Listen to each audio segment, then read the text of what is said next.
নমস্কাৰ DY365 এৰ বিশেষ অনুষ্ঠান মিড মৰ্নিংলৈ আপোনালোকক স্বাগতম জনাইছো ষ্টুডিওত মই অংকুৰ বৰঠাকুৰ সকলোৱে জানে ৰাজ্যত এতিয়া নিৰ্বাচনক লৈ ব্যাপক ব্যস্ততা আৰম্ভ হৈছে প্ৰতিটো ৰাজনৈতিক দলৰ ইতিমধ্যে কংগ্ৰেছে AIUDF বাও মৰ্চা আৰু আঞ্চলিক গণমৰ্চাক লগত লৈ মহাজোঁট গঠন কৰিছে ইয়াৰ বিপৰীতে বিজেপিৰ শাসকীয় মিত্ৰজোঁটেও এতিয়া ব্যাপক হাৰত নিৰ্বাচনৰ বাবে তৎপৰতা চলোৱা দেখা গৈছে ইয়াৰ বিপৰীতে অসম জাতীয় পৰিষদ আৰু ৰাজ্যৰ দলৰ মিত্ৰতাও আসন্ন ইতিমধ্যে সেই চৰ্চাও চলি আছে কিন্তু তাৰ মাজতে বিপিএফ নেত্ৰী প্ৰমীলা ৰাণী ব্ৰহ্মই কৰা এটা মন্তব্যক লৈ এতিয়া ৰাজ্যত ব্যাপক চৰ্চা হৈছে আৰু চৰ্চা এয়াই যে অচিৰেই ৰাজ্যত আঞ্চলিক মহাজোঁট হ'ব নেকি যদিহে এই আঞ্চলিক মহাজোঁট হয় তেনেহ'লে ইয়ে কংগ্ৰেছ মহাজোঁটক ক্ষতি কৰিব নেকি আৰু বিশেষকৈ বিটিআৰৰ যি 12খন আসন এই 12খন আসনক লৈ UPPL বিজেপি মিত্ৰজোঁটে যি ধৰণে নিৰ্বাচনী অংক চলাইছিল নিৰ্বাচনী ৰণনীতি এতিয়া সলনি কৰিবলগীয়া পৰিস্থিতি হ'ব নেকি এই প্ৰসংগত আজি আলোচনা কৰিম আমি এই আলোচনালৈ তিনিটা দলৰ মুখপাত্ৰক আমন্ত্ৰণ জনাই আনিছো আমাৰ সৈতে আছে ভাৰতীয় জনতা পাৰ্টিৰ মুখপাত্ৰ প্ৰণৱ বৰুৱা ডাঙৰীয়া আপোনাক স্বাগতম জনাইছো আমাৰ সৈতে আছে অসম জাতীয় পৰিষদৰ মুখপাত্ৰ অমৃত খাটনিয়া ডাঙৰীয়া আপোনাক স্বাগতম জনাইছো আৰু আমাৰ সৈতে আছে অসম প্ৰদেশ কংগ্ৰেছৰ মুখপাত্ৰ বৰ্ণালী ফুকন আপোনাকো স্বাগতম জনাইছো আলোচনালৈ যোৱাৰ পূৰ্বে দৰাচলতে এই চৰ্চাটো আঞ্চলিক মহাজোঁটৰ চৰ্চাটো কিয় হৈছে এই প্ৰসংগত চাই লওঁ হওক আমাৰ এক বিশেষ প্ৰতিবেদন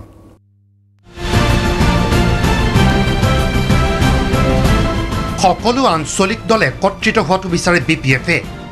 জাতীয় সমস্যাক গুৰুত্ব দিয়া আঞ্চলিক দলক সমৰ্থন দিব হাগ্ৰামাৰ দলে এই মন্তব্য বিপিএফ নেত্ৰী তথা সোণোৱাল মন্ত্ৰীসভাৰ সদস্য প্ৰমীলা ৰাণী ব্ৰহ্মৰ এতিয়াও সোণোৱাল চৰকাৰৰ অংশীদাৰ হৈ আছে হাগ্ৰামা মহিলাৰ নেতৃত্বাধীন বিপিএফ মন্ত্ৰীসভাত আজিও আছে বিপিএফৰ 3 মন্ত্ৰী ইয়াৰ মাজতে আগন্তুক নিৰ্বাচনত বিজেপি বিৰোধী স্থিতি গ্ৰহণৰ ইংগিত দিলে মন্ত্ৰী প্ৰমীলা ৰাণী ব্ৰহ্মই অৱশ্যে নিৰ্বাচনৰ পূৰ্বে বিপিএফে কোনো ৰাজনৈতিক দলৰে আনুষ্ঠানিক মিত্ৰতা নকৰে বুলি স্পষ্ট কৰি দিয়ে প্ৰমীলা ৰাণী ব্ৰহ্মই নিৰ্বাচনত বিটিআৰৰ 12টা সমষ্টিত অৱতীৰ্ণ হ'ব বিপিএফ নিৰ্বাচনৰ পিছত পৰিৱেশ চাই বিপিএফে ল'ব সিদ্ধান্ত একলা চলৰে ভাই একলা চলো মইতো কৈছো আমাৰ দলে অকলহৰীয়াভাৱে ফাইট কৰিব ইয়াতকে আৰু কিমান ডাঙৰ কথা লাগে মানে 12টাত আমি 12টাত পিছত মানে ইলেকশ্যনৰ পিছত পোষ্ট ইলেকশ্যন সেইটো বেলেগ হ'ব যদি বিচাৰে বিজেপিক খাতিৰ নকৰে বিপিএফে এই কথাও স্পষ্ট কৰি দিলে প্ৰমীলা ৰাণী ব্ৰহ্মই যিমান দিনৰ কাৰণে আমাৰ আণ্ডাৰষ্টেণ্ডিং আছে সিমান দিনলৈকে ইলেকশ্যনলৈকে থাকিব আৰু ৰিনিউ আমি বিচৰা নাই না তেওঁলোকে নিবিচাৰিলে আমি কিয় বিচাৰিম আৰু খাতিৰ কিয় কৰিম আৰু নতুন আঞ্চলিক দলে বিটিআৰৰ 12 সমষ্টিত প্ৰতিদ্বন্দ্বিতাৰ পৰা বিৰত থাকিব বুলি আশা প্ৰকাশ কৰি প্ৰমীলা ৰাণী ব্ৰহ্মই কয় বিটিআৰৰ বাহিৰত জাতীয় সমস্যাত গুৰুত্ব দিয়া দলক সমৰ্থন দিব বিপিএফে ব্ৰিটিছে বাহিৰ নেখলো আমি বিচাৰোঁ যে অসমৰ খিলঞ্জীয়া মানুহৰ স্বাৰ্থত আঘাত হোৱা কিবা যদি ইছ্যু আছে তাক প্ৰতিৰোধ কৰিবৰ কাৰণে যিসকল ওলাই আহিছে তাৰ লগত আমাৰ সমৰ্থন আছে যি দলবিলাক আজি নতুন কিবা লৈ পেলাই ৰূপ লৈ পেলাই উঠি আহিছে তেওঁলোকে নিজাববীয়াভাৱে কাম কৰি থাকক যিটো ইছ্যু লৈ আহিছে জাতীয় ইছ্যু লৈ আহিছে নিশ্চয় অসমৰ ৰাইজে তেওঁলোকৰ কথাও চিন্তা কৰিব আঞ্চলিক দলবিলাক অকলে মানে আগবাঢ়ি যাব নোৱাৰে একেলগ হ'লে মানে ভাল হয় একত্ৰিত হোৱাটো হয় দৰকাৰ আছে অসম জাতীয় পৰিষদৰ সভাপতি লুৰিণজ্যোতি গগৈ সন্দৰ্ভতো মন্তব্য আগবঢ়ালে সোণোৱাল মন্ত্ৰীসভাৰ সদস্যগৰাকীয়ে লুৰিণজ্যোতিৰ উত্থান বিচাৰে বিপিএফে জাতীয় সমস্যা সমাধানত লুৰিণজ্যোতিক সহায় কৰিব ৰাইজে লুৰিণজ্যোতি গগৈ নৱপ্ৰজন্মৰ এগৰাকী সক্ৰিয় নেতা হয় তেওঁ মানে আগবাঢ়ি যোৱাটো আমি বিচাৰোঁ আমাৰ অসমৰ সুসন্তান হিচাপে আগবাঢ়ক অসমৰ খিলঞ্জীয়া জাতিৰ কাৰণে তেওঁ শুদ্ধ অন্তৰ দি তেওঁ চিন্তা কৰক তেতিয়াহ'লে সকলো ৰাইজে তেখেতক মানে তেখেতৰ উন্নতিটো বিচাৰিব তেওঁ আগবাঢ়ি যোৱাটো সকলোৱে বিচাৰিব আমিও বিচাৰিম লুৰিণজ্যোতি গগৈ আগবাঢ়ক তেওঁৰ উন্নতি হওক ৰাজনীতিত তেওঁ ভাল আসন পাওক সেইটো আমি বিচাৰিম কেমেৰা পাৰ্চন ঋতু শইকীয়াৰ সৈতে মুন গোস্বামী DY365 আৰু ইতিমধ্যে আপোনালোকে এই প্ৰতিবেদনত দেখিলে যে মন্ত্ৰী প্ৰমীলা ৰাণী ব্ৰহ্মই বিপিএফৰ এগৰাকী নেত্ৰীয়ে যিকেইটা মন্তব্য কৰিছে বিশেষকৈ লুৰিণজ্যোতি গগৈৰ উত্থান হোৱাটো বিপিএফে বিচাৰিছে আৰু আঞ্চলিক দলসমূহ একত্ৰিত হোৱাটো বিচাৰিছে তেওঁ কৈছে যে এককভাৱে কোনো আঞ্চলিক দলে বিশেষ প্ৰভাৱ পেলাব নোৱাৰিব এই প্ৰসংগত মই প্ৰথমে অমৃত খাটনিয়াৰ ডাঙৰীয়া আপোনাৰ পৰা জানি ল'ব বিচাৰিছোঁ দৰাচলতে এটা আঞ্চলিক মহাজোঁট হোৱাৰ এয়া ইংগিত নেকি ইতিমধ্যে চিন্তা চৰ্চা চলিছে নেকি বিপিএফৰ সৈতে অসম জাতীয় পৰিষদৰ মিত্ৰতাৰ না এতিয়া যদি প্ৰমীলা ৰাণী ব্ৰহ্মৰ কথাষাৰ আপুনি চাই তেতিয়া তেখেতে কৈছে যে জাতীয় দলসমূহৰ উত্থানটো তেখেতসকলে বিচাৰিছে তেখেতসকলে কৈছে এককভাৱে তেখেতসকলে বিটিআৰত ইলেকশ্যন কৰিব বিপিএফে হয় তাত তেখেতসকলে আঞ্চলিকতাবাদ ৰাজনীতিক তেখেতসকলে সমৰ্থন কৰিছে কিন্তু একগোট হ'ম বুলি বিটিআৰৰ কাৰণে তেখেতসকলে কিন্তু এতিয়ালৈকে কোৱা নাই যি কি নহওক অসম জাতীয় পৰিষদৰ স্পষ্ট নীতি মই বাৰম্বাৰ কৈ আহিছোঁ প্ৰত্যেকটো টকশ্বতে আপোনাৰ ইয়াতে হওক বা বিভিন্ন স্থানত কৈছোঁ অসম জাতীয় পৰিষদৰ জন্ম লগ্নটো আপোনালোকে চাবলৈ কিহৰ কাৰণে জন্ম হৈছিল অসম জাতীয়তাবাদী পৰিষদ এটা আপোচবিহীন আঞ্চলিকতাবাদ দল যি অসমীয়া স্বাৰ্থৰ অসমীয়া জাতি ভাষা সংস্কৃতি জনজাতিয়ে হওক অসমত বসবাস কৰা মানুহখিনি এটা সমন্বয়ৰ ৰাজ্য এখন আনিবৰ কাৰণে সমন্বয়ৰ এটা পৰিৱেশ এটা শান্তিৰ পৰিৱেশ আনিবৰ কাৰণে উন্নতিৰ পৰিৱেশ এটা আনিবৰ কাৰণে অসম জাতীয় পৰিষদৰ জন্ম আৰু এই ক্ষেত্ৰত দেখা গৈছে যে ঠিকেই ইলেকশ্যনৰ যেতিয়া নিৰ্বাচনৰ সময়ত বহুত কুচকাৱাজ হোৱা যায় যে বিভিন্ন দলে মহাজোঁট বন্ধন কৰিছে বিজেপিয়ে হওক বা কংগ্ৰেছেই হওক তাত এইটো ৰাজনীতিৰ এটা অংক তেনে ক্ষেত্ৰত দেখা গৈছে যে অসমৰ স্বাৰ্থ ৰক্ষাৰ কাৰণে অসমৰ যিখিনি আঞ্চলিকতাবাদ ৰাজনীতি এটা হৈছে যে এএছডিচি ডিফু কাৰ্বি আংলং পাৰ্বত্য এএছডিচিৰ লগত আমাৰ এটা বুজা পৰা হৈছে ৰাইজৰ দলত আমাৰ সভাপতি মহোদয় কৰ্তৃত্ব দিয়া হৈছে কথা বাৰ্তা পতাৰ কাৰণে তেনেকৈ বিপিএফ দলেও আজি আমাক যোৱাকালি যিটো সমৰ্থন কৰিছে যে এটা জাতীয় দল উঠি অহাটো যথেষ্ট দৰকাৰ মানে এটা হেৰি কৰিবৰ কাৰণে গতিকে তেনে পৰিপ্ৰেক্ষিতত যেহেতু নিৰ্বাচন সমাগত এইটোও ঠিক যে আমি অকণ কম সময় পাইছোঁ এই কম সময়ৰ ভিতৰতে আমি কৰিব কামখিনি আগবঢ়াই নিব লাগিব কিন্তু তাৰ মাজতে এইটো এটা লক্ষণীয় দিশ যে আজি অসমবাসীয়ে অসম জাতীয় পৰিষদক যেনেকৈ আঁকোৱালি লৈছে বিভিন্ন স্থানত আমি গৈছোঁ দেখিছোঁ মানুহৰ মত বিনিময়ত আমি যিটো কৈছোঁ অসম জাতীয় পৰিষদৰ প্ৰতি মানুহৰ যথেষ্ট আস্থা আছে কাৰণ আমাৰ নীতি আমাৰ আদৰ্শ আমি যিটো কথা লৈ পেলাই আগবাঢ়ি গৈছোঁ তাত মানুহ এতিয়া অসমৰ ৰাইজে যথেষ্ট আমাক সহায় কৰিব বুলি ভাবিছোঁ যদিও এটা নিৰ্বাচনী প্ৰক্ৰিয়া যথেষ্ট কমপ্লিকেটেড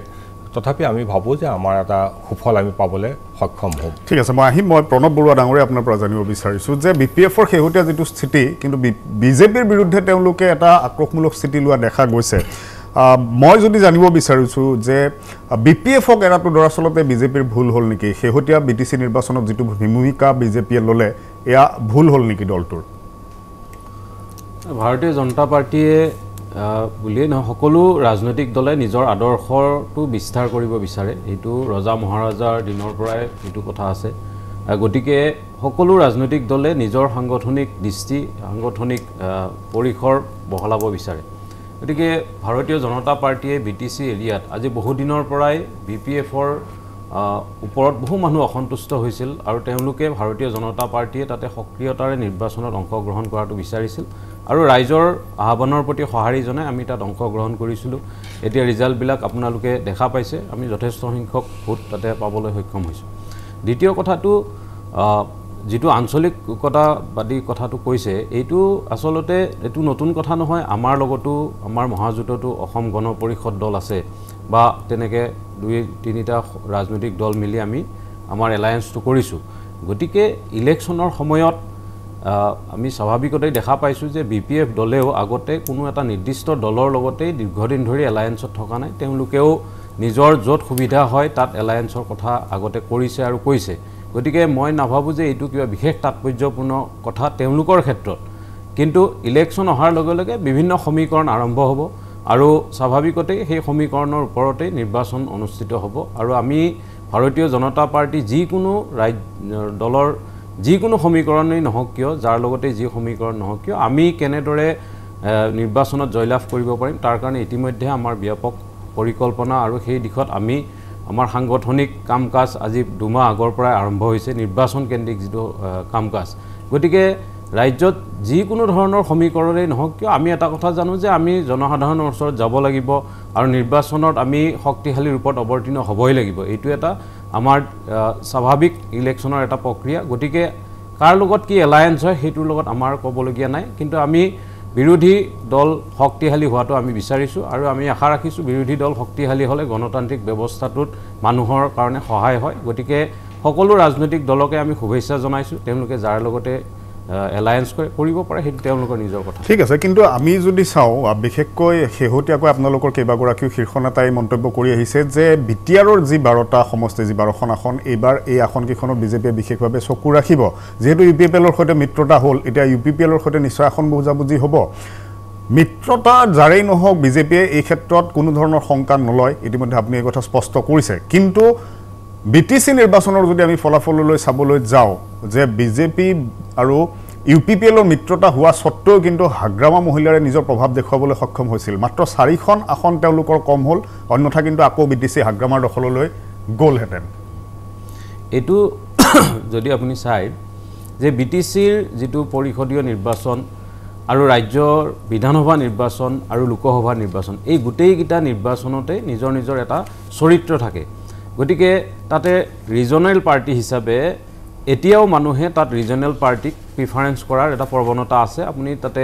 নিৰ্বাচনৰ সংখ্যাবিলাক চালে আপুনি গম পাব যে ৰাষ্ট্ৰীয় দল হিচাপে হয়তো আমাৰ সংখ্যা বাঢ়িছে কিন্তু বাকি ৰাজনৈতিক দল কংগ্ৰেছ দীৰ্ঘদিন ধৰি তাত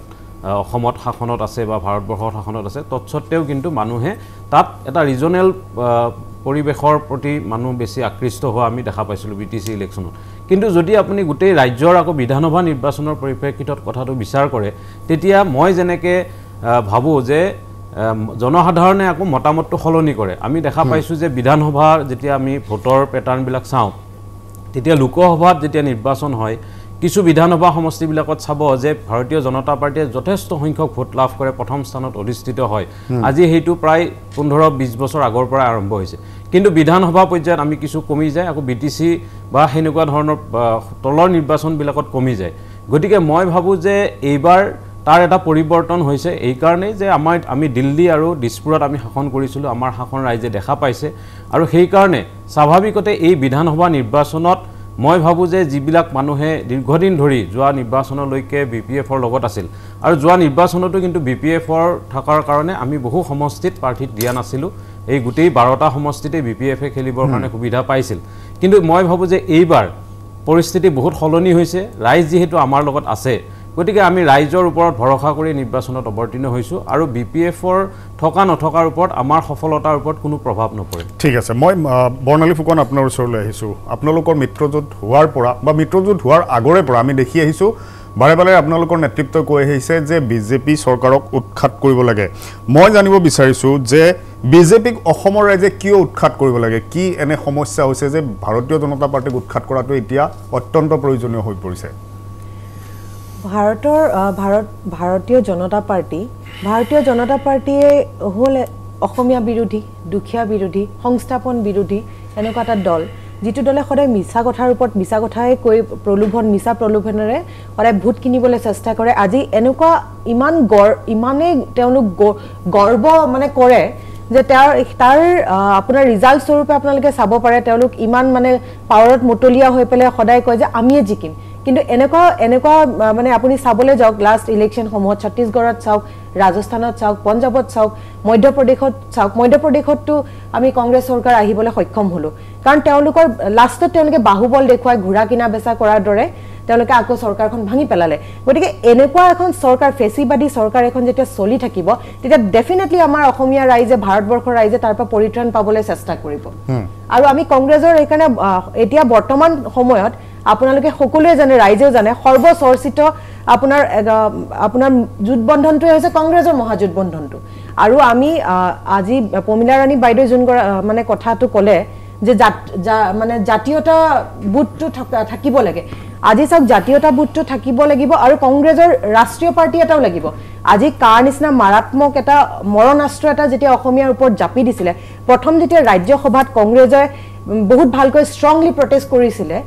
কাৰ বিৰুদ্ধে তেতিয়া কাৰখন গৃহীত কৰিব পৰা নাছিলে যেতিয়া ৰাজ্যসভাত কংগ্ৰেছৰ আপোনাৰ আসন বেছি আছিলে কিন্তু তাৰ পিছত যেতিয়া কংগ্ৰেছৰ আসন কম হৈ গ'ল তেতিয়া কাৰখন গৃহীত কৰিলে গতিকে আমাৰ যিসকল আঞ্চলিক শক্তি আছে এই আঞ্চলিক শক্তিসকলৰ আঞ্চলিক শক্তিসকলকো এটা ৰাষ্ট্ৰীয় দলৰ এটা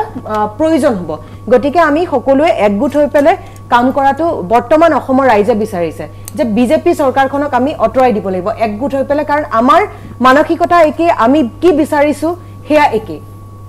এতিয়া প্ৰশ্নটো হৈছে যে ইতিমধ্যে বৰ্ণালী ফুকন আপুনি কৈছে যে ভাৰতীয় জনতা পাৰ্টিৰ মাজত জাতীয়তাবাদ বা আঞ্চলিকতাবাদ এতিয়া নাই দৰাচলতে মুখ্যমন্ত্ৰী সৰ্বানন্দ সোণোৱালে হওক মন্ত্ৰী হিমন্ত বিশ্ব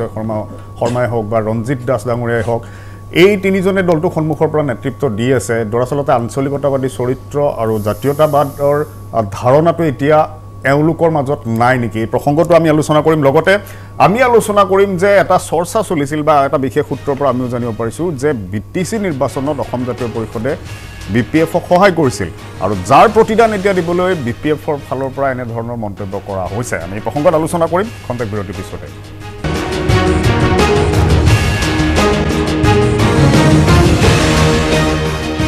ইতিমধ্যে আমি আলোচনা কৰি আছিলোঁ এই অনুষ্ঠানটোত নিৰ্বাচনমুখী অসমত মিত্ৰজোঁটক লৈ চলা ৰাজনীতি প্ৰসংগত ইতিমধ্যে শেহতীয়াকৈ এটা চৰ্চা চলিছে যে আঞ্চলিক দলসমূহৰ মাজত এটা বিশেষ মিত্ৰজোঁট হোৱাৰ সম্ভাৱনা আছে আৰু এই মিত্ৰজোঁটত হয়তো বিপিএফৰ ফালৰ পৰাও সমৰ্থন আগবঢ়োৱা হ'ব পাৰে আমি আলোচনাৰ মাজলৈ পুনৰ আহিছোঁ মই প্ৰণৱ বৰুৱা ডাঙৰীয়া আপোনাৰ ওচৰলৈ আহিছোঁ শেহতীয়াকৈ আমি দেখিবলৈ পাইছোঁ যে মন্ত্ৰী হিমন্ত বিশ্ব শৰ্মাই এটা মন্তব্য কৰিছিল অসম জাতীয় পৰিষদ সন্দৰ্ভত যে অসম জাতীয় পৰিষদো এতিয়া মছজিদ য'ত য'ত আছে তালৈহে যাবলৈ আৰম্ভ কৰিছে যমুনামুখ ছয়গাঁও বা এনেধৰণৰ সমষ্টিসমূহৰ মাজলৈহে যাব বিচাৰিছে মানে সংখ্যালঘু লোকসকলক আকৰ্ষিত কৰিবলৈ এটা প্ৰয়াস কৰি থকা বুলিহে এটা মন্তব্য কৰা হৈছে স্বাভাৱিকতে এই লৈ কিন্তু এটা প্ৰতিক্ৰিয়াৰো সৃষ্টি হৈছে তেওঁ কি প্ৰসংগত কৈছে হেতুটো মই ইয়াৰ পৰা ক'ব নোৱাৰিম তেওঁ আৰু কি প্ৰসংগত বা কি মুহূৰ্তত কৈছে বা আপোনালোকে সেই পইণ্টটো কেনেকৈ উল্লেখ কৰিছে সেইটো নাজানো কিন্তু মই এটা কথা জানো যে এখন চৰকাৰৰ সফলতাৰ দিশটো হৈছে কি যেতিয়া এখন চৰকাৰ সফল বুলি ধৰা হয় বা এটা দল সফল বুলি ধৰা হয় যেতিয়া সকলো জাতি জনগোষ্ঠীয়ে অনুভৱ কৰে যে এই চৰকাৰখন আমাৰ এই চৰকাৰখন থকালৈকে আমাৰ জাতি জনগোষ্ঠী সকলো ভাষা ভাষী লোকে সিকৰ্ড অনুভৱ কৰাটোৱে হৈছে এখন চৰকাৰৰ সকলোতকৈ ডাঙৰ সফলতা আৰু এজন লিডাৰৰ সকলোতকৈ ডাঙৰ সফলতা গতিকে সেইটো নিৰ্বাচন অহাৰ লগে লগে বিভিন্ন পইণ্টত বিভিন্ন নেতাই বিভিন্ন বক্তব্য ৰাখিব কিন্তু মই ভাবোঁ যে ভাৰতীয় জনতা পাৰ্টি আমি সকলো স্তৰৰ জনসাধাৰণক প্ৰতিনিধিত্ব কৰোঁ আৰু সকলো স্তৰৰ জনসাধাৰণৰ সৰ্বাংগীন উন্নতিয়ে আমাৰ প্ৰথম আৰু অন্তিম লক্ষ্য গতিকে আমি সেই ধৰণে আগবাঢ়িছোঁ আৰু মই ভাবোঁ যে এইবাৰ নিৰ্বাচনত আমি সেই ধৰণে আগবাঢ়ি আমি অসমত পুনৰ চৰকাৰ প্ৰৱৰ্তন কৰিব পাৰিম কিন্তু আমি দেখিছোঁ যে লুৰিণজ্যোতি গগৈ সন্দৰ্ভত যি ধৰণৰ আপোনালোকৰ দুই এজন নেতাই মন্তব্য কৰিছে তেওঁৰ যিটো ধৰণৰ এটা ভাবুমূৰ্তি দেখুৱাবলৈ চেষ্টা কৰা হৈছে ৰাইজৰ মাজত ৰাইজে সিদ্ধান্ত ল'ব দৰাচলতে কোন ভাল কোন বেয়া এতিয়াই লুৰিণজ্যোতি গগৈ সন্দৰ্ভত আপোনালোকৰ ফালৰ পৰা এনেধৰণৰ মন্তব্য কিয় কৰা হৈছে যে দৰাচলতে এই যিসমূহ ৰাজনৈতিক দল আহিছে এই ৰাজনৈতিক দলসমূহে আন্দোলনটো তেওঁলোকৰ ৰাজনৈতিক স্বাৰ্থৰ বাবেহে লৈছিল আৰু তেওঁলোকে অসমৰ ৰাইজৰ হকে যে অনাগত দিনত মাত মাতিব তাৰ কোনো সম্ভাৱনা নাই এতিয়াই ৰাইজৰ মাজত এনেধৰণৰ এটা বাৰ্তা কিয় দিব বিচৰা হৈছে যে এই অসম জাতীয় পৰিষদ ৰাইজৰ বাবে নহয় চাওক এটা কথা আপুনি কোনোবা ৰাজনৈতিক দলেই কওক বা জনসাধাৰণে কওক প্ৰত্যেকে নিজৰ নিজৰ মতামতটো ব্যক্ত কৰিব স্বাভাৱিকতে আমাক যিসকলে সমালোচনা কৰে আমাৰ ওপৰতো বিভিন্ন মানুহে বিশ্বাসৰ অভাৱ বা বিভিন্ন ধৰণৰ প্ৰশ্ন ভাৰতীয় জনতা পাৰ্টিৰ ওপৰতো বিভিন্ন সময়ত কৰি আহিছে কিন্তু মই ভাবোঁ যে আমাৰ দায়িত্ব হ'ব যে আমি সকলোবিলাক প্ৰশ্ন সকলোবিলাক সমালোচনাক আমি যোগাত্মক দৃষ্টিভংগীৰে গ্ৰহণ কৰিব লাগে আৰু তাক যে ভুল সেই কথাটো প্ৰমাণ কৰি দিবৰ কাৰণে ৰাইজৰ ওচৰত যাব লাগে কাৰণ ৰাইজেই সৰ্বোচ্চ মই ভাবোঁ যে যোনেই যিয়ে যাৰ ওপৰতে মন্তব্য নাৰাখক কিয় সকলোৰে প্ৰথম এটা দায়িত্ব থাকে যে আমি সকলো কথা পজিটিভলি ল'ব লাগে আৰু নিজৰ সেই কথাবিলাক ৰাইজৰ ওচৰত লৈ দেখুৱাব লাগে মই ভাবোঁ যে সকলো জনসাধাৰণ সকলোৰে কাৰণ কোনে কেনেকৈ ৰাইজৰ ওচৰত গৈ বিশ্বাস অৰ্জন কৰিব পাৰে সেইটোৱে নিজৰ নিজৰ দক্ষতা গতিকে সকলোৰে কাৰণে নিৰ্বাচন আহিছে সকলোৰে কাৰণে কাম কৰাৰ মুকলি আছে গতিকে লুৰিণজ্যোতি গগৈ ডাঙৰীয়াই হওক বা যিকোনো দলৰে ব্যক্তি নহওক কিয় আমি সকলোকে শুভেচ্ছা জ্ঞাপন কৰিছোঁ আৰু আমি আশা ৰাখিছোঁ সকলোৱে নিজৰ নিজৰ মতামতবিলাক ৰাইজৰ মাজলৈকে দাঙি ধৰক আৰু ৰাইজে সিদ্ধান্ত গ্ৰহণ কৰিব যে আমি কাক নিৰ্বাচন কৰাটো উচিত মই অমৃত খাটুনিয়া ডাঙৰীয়া আপোনাৰ ওচৰলৈ আহিছোঁ যে এটা আমাৰ হাতলৈ খবৰ আহিছিল এটা সূত্ৰৰ পৰা যে বিটিচি নিৰ্বাচনত বিপিএফক অসম জাতীয় পৰিষদে সহায় কৰিছিল আৰু তাৰ প্ৰতিদান দিবলৈ বিধানসভা নিৰ্বাচনত সাজু হৈছে BPF BTC নিৰ্বাচনৰ সময়ত আমাৰ অসম জাতীয়তা দলটো পূৰ্ণাংগৰূপে হোৱাই নাছিলে গতিকে সেই ক্ষেত্ৰত কেনেকৈ এইটো সম্ভৱ হ'ল আমি নাজানো কিন্তু এটা কথা ঠিক যে যেহেতু আমি আঞ্চলিকতাবাদৰ ওপৰত বিশ্বাস কৰোঁ আৰু দেখিছোঁ যে ৰাষ্ট্ৰীয় পৰ্যায়ৰ যিখিনি দলে অসমক বাৰম্বাৰ প্ৰতাৰণা কৰি আহিছে তেনে ক্ষেত্ৰত যদি এটা আঞ্চলিক দলৰ উত্থান হয় আঞ্চলিক দলটো যদি নিজৰ জাতি মাটি ভেটি ৰক্ষা কৰিবৰ কাৰণে যদি তেখেতে আগবাঢ়ি আহে নিজৰ সংস্কৃতি কলা সংস্কৃতি যদি ৰাখিবৰ কাৰণে সেই দলক আমি আগৰ পৰাই সমৰ্থন জনোৱাৰ আমাৰ এটা হেৰি আছিল গতিকে তেনেকৈ BTC ইলেকশ্যনৰ সময়ত অসম জাতীয়তা পৰিষদৰ যেহেতু পূৰ্ণাংগৰূপে আমাৰ জন্ম লোৱা হোৱা নাছিল তেনে ক্ষেত্ৰত আমি তেনেকুৱা এটা যে কৰিছোঁ মই নাভাবোঁ বা মই সেইটো বোধগম্য নহয় গতিকে সেইটোত মই একো কমেণ্ট দিবলৈ নাযাওঁ কিন্তু ইয়াতে মই কেইটামান কথা টাচ কৰি যাব খুজিছোঁ বিজেপিৰ যিজন মুখপাত্ৰ খুব সুন্দৰকৈ কথাখিনি উপস্থাপন কৰিছে অকণমান আজি যি দেখিছোঁ যে টক শ্ব'বিলাকত যেনেকৈ আগ্ৰাসী ৰূপ লৈ পেলাই মুখপাত্ৰখিনি আহে তেখেতসকলে যিটো নিজৰ কথাটোকে ধৰি থাকি বা অন্যৰ কথা শুনিবলৈ চেষ্টা নকৰে তেনেকুৱা এটা বিপৰীত মই দেখিছোঁ মই যথেষ্ট ধন্যবাদ দিছোঁ তেখেতে খুব সুন্দৰকৈ উপস্থাপন কৰিছে নিজৰ দলৰ কথাও কৈছে অন্য দলৰ কথাকো তেখেতে সন্মানৰ চকুৰে চাবলৈ চেষ্টা কৰিছে যিটোৱে আজি নিৰ্বাচনৰ আচলতে প্ৰেক্ষাপট হ'ব লাগে যি কি নহওক কিছু দোষ কিছু ত্ৰুটি আমি দেখিছোঁ এতিয়া কথা হৈছে BPF মই অকণমান আগৰ পৰা অকণমান টানি আনিছোঁ অকণমান সময় দিব মোক বিজেপিয়ে BPFক ত্যাগ কৰিলে BTC তাত কি চৰিত্ৰটো উদাহৰণ হেৰি তোমালোকে মিত্ৰ চৰকাৰত BPF আছে তোমালোকে BPFে নিজৰ চৰিত্ৰটোহে যে সুবিধাবাদী তোমালোকে যে অকল নিজৰ সুবিধাটোৰ কাৰণেই যে তোমালোকে মানুহ নিজৰ বন্ধুজনকো ত্যাগ কৰিব তাৰে এটা স্বৰূপ নিজৰ ওপৰত দাঙি ধৰিলে এক নম্বৰ কথা সেইটো মোৰ দৃষ্টিভংগীত মই তেনেকৈয়ে ক'ম ছেকেণ্ডলি কথা হৈছে যে আঞ্চলিকতাবাদৰ যদি চোৱা যায় তেতিয়াহ'লে আপুনি এটা কথা কৈছে হেৰিও কৈছে যে সৰ্বানন্দ সোণোৱাল হিমন্ত বিশ্ব শৰ্মা ৰঞ্জিত দাস ডাঙৰীয়া অসমীয়া মানুহ পাৰ্টিকুলাৰলি হিমন্ত বিশ্ব শৰ্মা হওক বা সৰ্বানন্দ সোণোৱাল ডাঙৰীয়া কিহৰ বেকগ্ৰাউণ্ডৰ পৰা আহি আজি মুখ্যমন্ত্ৰী পদত আছে আছু বেকগ্ৰাউণ্ডত তেখেতে সদৌ অসম ছাত্ৰ সন্থা মজিয়াৰ পৰাই আজি এটা ডাঙৰ পদত অধিষ্ঠিত আমি গৌৰৱৰ কথা কিন্তু তেখেতসকলে যে নিজৰ চৰিত্ৰ নিজৰ বৈশিষ্ট্য নিজৰ অসমীয়াত্ব যে নিজে এতিয়া ইতিমধ্যে হেৰুৱাই পেলাইছে তাৰ এটা দেশ প্ৰমাণ আমি ঠিক আছে মই এই প্ৰসংগটোতে মই বিৰতিৰ পিছত মই প্ৰণৱ বৰুৱাৰ পৰা জানিব বিচাৰিম যে ভাৰতীয় জনতা পাৰ্টিলৈ আহি এইসকল নেতাই দৰাচলতে আঞ্চলিকতাবাদী চৰিত্ৰটো সম্পূৰ্ণৰূপে পাহৰিলে নেকি জাতীয়তাবাদ আমি আলোচনা কৰিম বিৰতিৰ পিছতে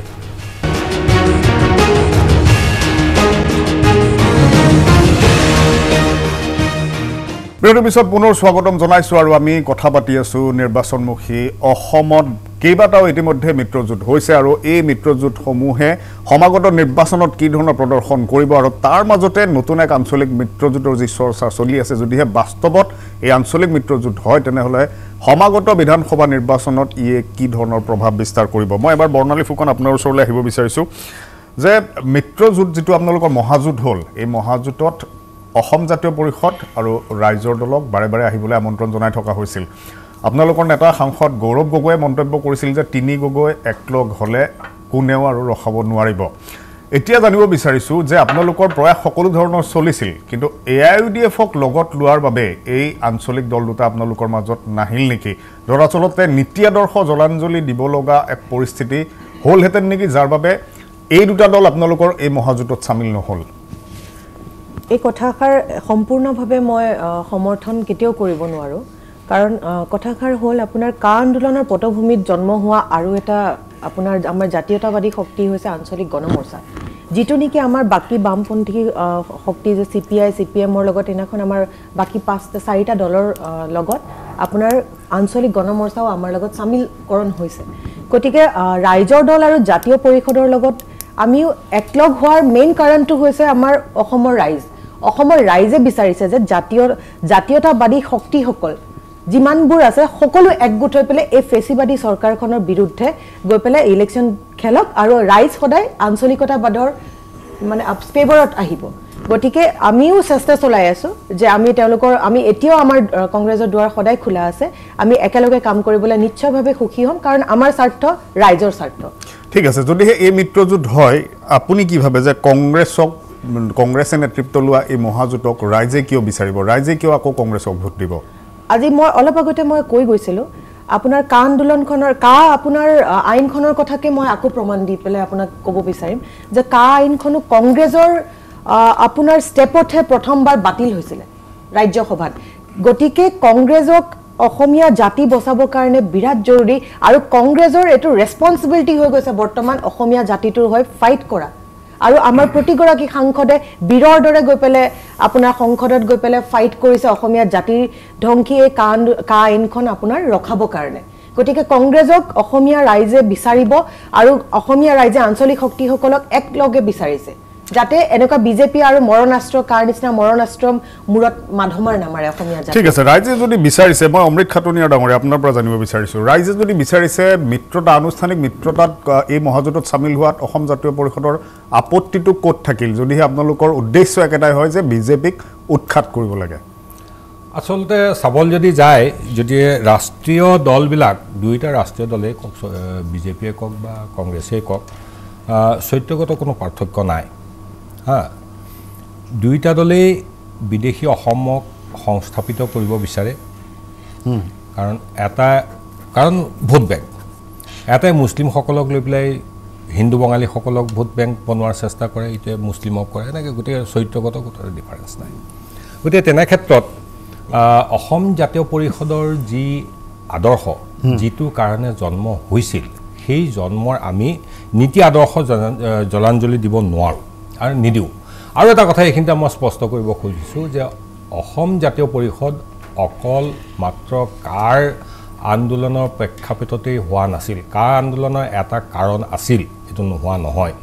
কিন্তু কথা হৈছে যে সামগ্ৰিকভাৱে দেখা গৈছিল যে অসমৰ জাতীয় জীৱনত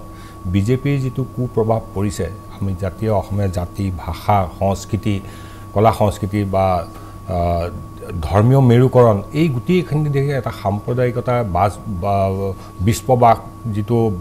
হেৰি হৈছে তাৰ পৰিপ্ৰেক্ষিততে আমি বিচাৰিছোঁ এখন সমন্বয়ৰ অসম সেই পৰিপ্ৰেক্ষিততে অসম জাতীয়তাবাদী দলটোৰ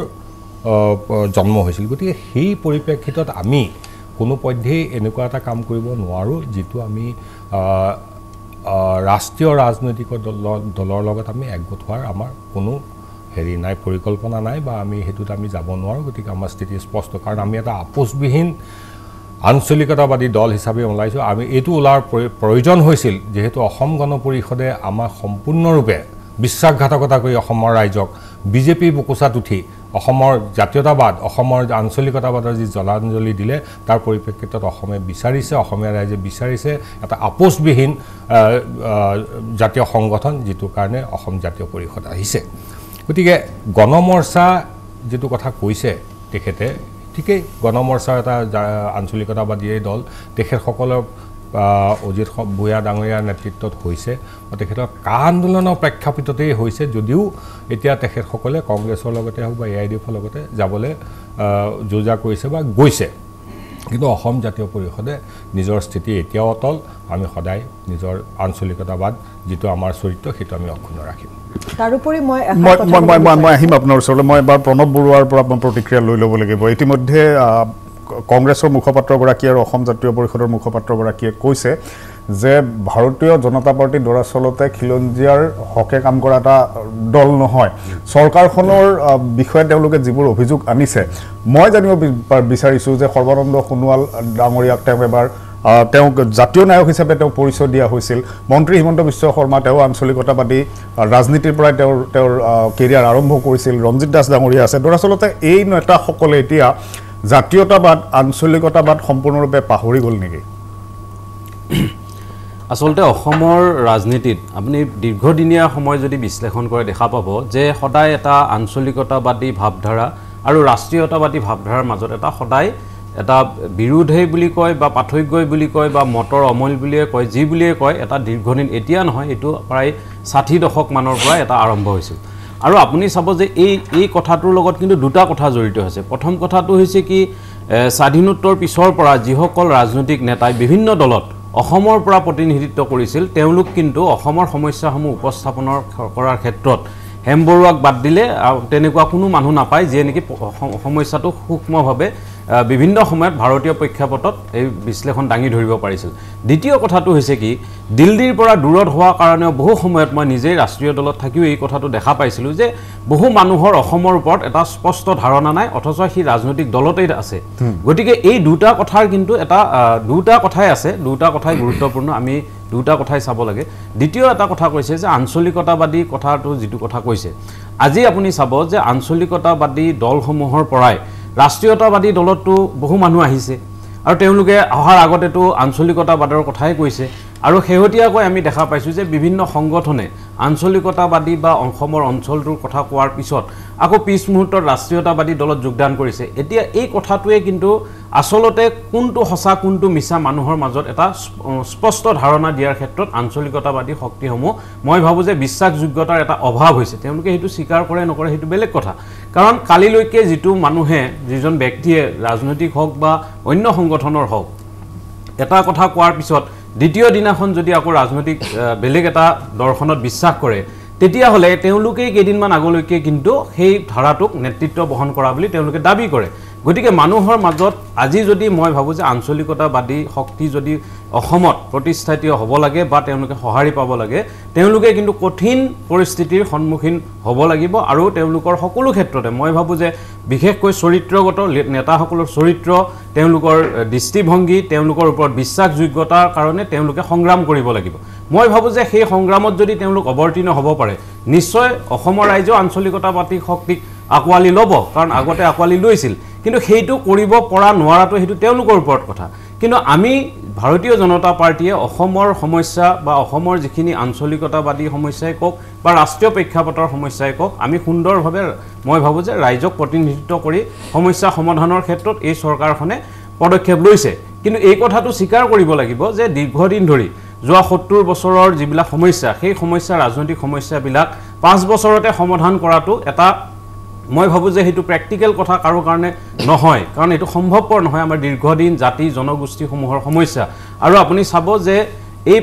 শেহতীয়া ৩৫ বছৰ বা ৩০ বছৰত যিবিলাক আন্দোলন বিভিন্ন জনগোষ্ঠীৰ মাজত আন্দোলন হৈছে কমিউনেল ৰাইটছ হৈছে এই কথাবিলাকে কিন্তু অসমৰ মানুহক বিভিন্ন সৰু সৰু অংশত বিভাজন কৰি ৰাখিছিল এই কথাটো অপ্ৰিয় হ'লেও সঁচা কথা গতিকে অসমখন পুনৰ নিৰ্মাণ কৰিবৰ কাৰণে কিন্তু যি ৰাজনৈতিক দল বা যি চৰকাৰে নেতৃত্ব নহওক কিয় এটা বহল দৃষ্টিভংগীত আগবাঢ়ি লৈ যাব লাগিব যেটা ভাৰতীয় জনতা পাৰ্টি আৰম্ভ কৰিছে 5 বছৰত সকলো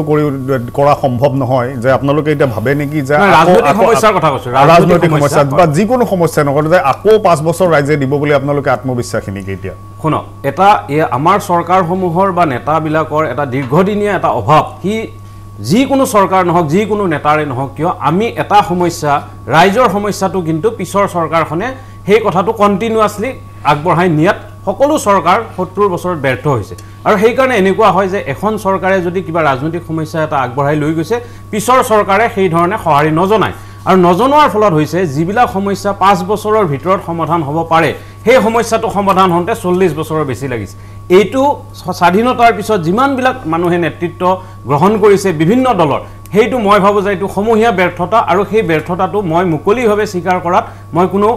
অস্বস্তি অনুভৱ নকৰোঁ বা লজ্জা অনুভৱ নকৰোঁ মই ভাবোঁ যে আমাৰ প্ৰত্যেকজন ৰাজনৈতিক নেতাই এই ক্ষেত্ৰত আত্মবিশ্লেষণ কৰাৰ সময় আহি পৰিছে যে আমি ৰাজনৈতিক সমস্যাসমূহ পাৰ্টিৰ ওপৰত গৈ আজি যদি বিজেপি চৰকাৰ অহা বছৰ নাহে মই ধৰি ললোঁ অহা বছৰ নাহে কিন্তু ইয়াৰে যিটো ৰাজনৈতিক সমস্যা আমি যিখিনিলৈকে আগবঢ়াই লৈ গ'লোঁ পিছৰ চৰকাৰে সেইখিনি আৰু আগবঢ়াই লৈ যাব লাগিব এই বস্তুটোৰ আমি বহু দিনৰ পৰা এটা অভাৱ পৰিলক্ষিত হৈছে যাৰ ফলত যিটো সমস্যা 2 বছৰত সমাধান হ'ব পাৰে সেইটো 20 বছৰতো সমাধান নহয় গতিকে সেই কথাবিলাকৰ কিন্তু ৰাজনৈতিক নেতৃত্ব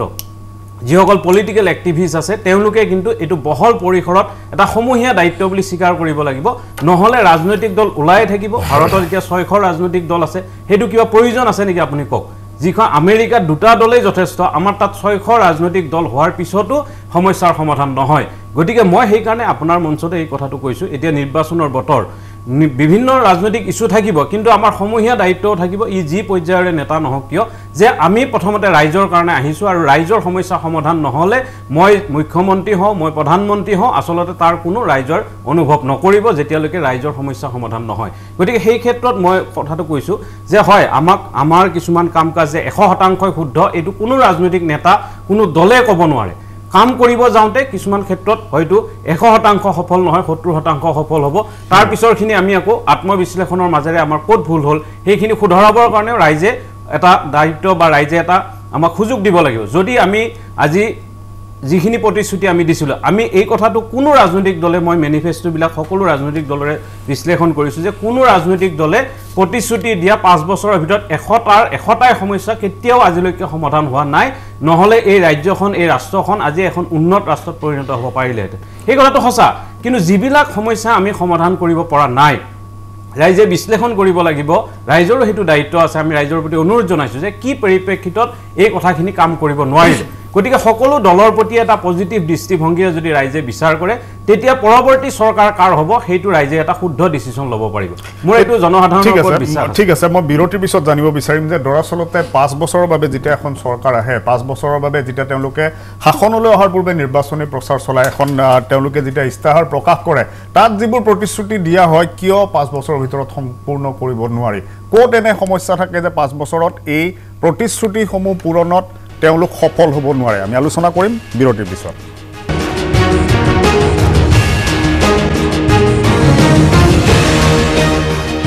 বিৰতিৰ পিছত পুনৰ স্বাগতম জনাইছো আৰু আজি আমি এই অনুষ্ঠানত কথা পাতি আছো সমাগত বিধানসভা নিৰ্বাচনক লৈ মিত্ৰজোঁটৰ ৰাজনীতি প্ৰসংগত আমি পুনৰ আলোচনাৰ মাজলৈ আহিম তাৰ পূৰ্বে আপোনালোকক সংসদৰ মজিয়ালৈ লৈ যাব বিচাৰিছো আজিৰে পৰা সংসদৰ বাজেট অধিৱেশন আৰম্ভ হৈছে আৰু ৰাষ্ট্ৰপতিৰ ভাষণেৰে এই অধিৱেশন আৰম্ভ কৰা হৈছে পুনপটীয়াকৈ আপোনালোকক লৈ গৈছে এই মুহূৰ্তত লোকসভালৈ विधेयक कृषि सशक्तिकरण और संरक्षण कीमत आश्वासन और कृषि सेवा करार विधेयक और आवश्यक वस्तु संशोधन विधेयक पारित किए हैं इन कृषि सुधारों का सबसे बड़ा लाभ भी 10 करोड़ से अधिक छोटे किसानों को तुरंत मिलना शुरू हुआ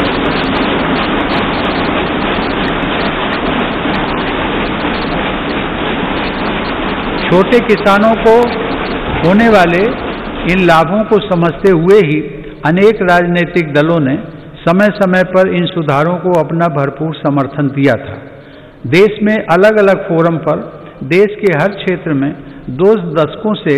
जिन सुधारों की चर्चा चल रही थी और जो मांग हो रही थी वह सदन में चर्चा के दौरान भी परिलक्षित हुई वर्तमान में इन कानूनों का अमलीकरण देश की सर्वोच्च अदालत ने स्थगित किया हुआ है मेरी सरकार उच्चतम न्यायालय के निर्णय का पूरा सम्मान करते हुए उसका पालन करेगी लोकतंत्र और संविधान की मर्यादा को सर्वोपरि रखने वाली मेरी सरकार इन कानूनों के संदर्भ में पैदा किए गए भ्रम को दूर करने का निरंतर प्रयास कर रही है मेरी सरकार ने लोकतंत्र में अभिव्यक्ति की आज़ादी और शांतिपूर्ण आंदोलनों का हमेशा सम्मान किया है लेकिन पिछले दिनों हुआ तिरंगे और गणतंत्र दिवस जैसे पवित्र दिन का अपमान बहुत दुर्भाग्यपूर्ण है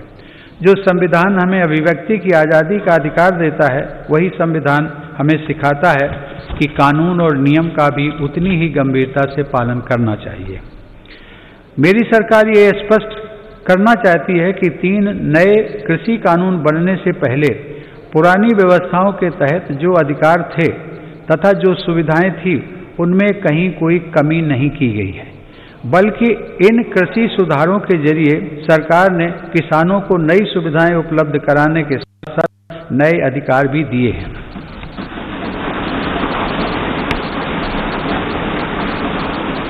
माननीय सदस्यगण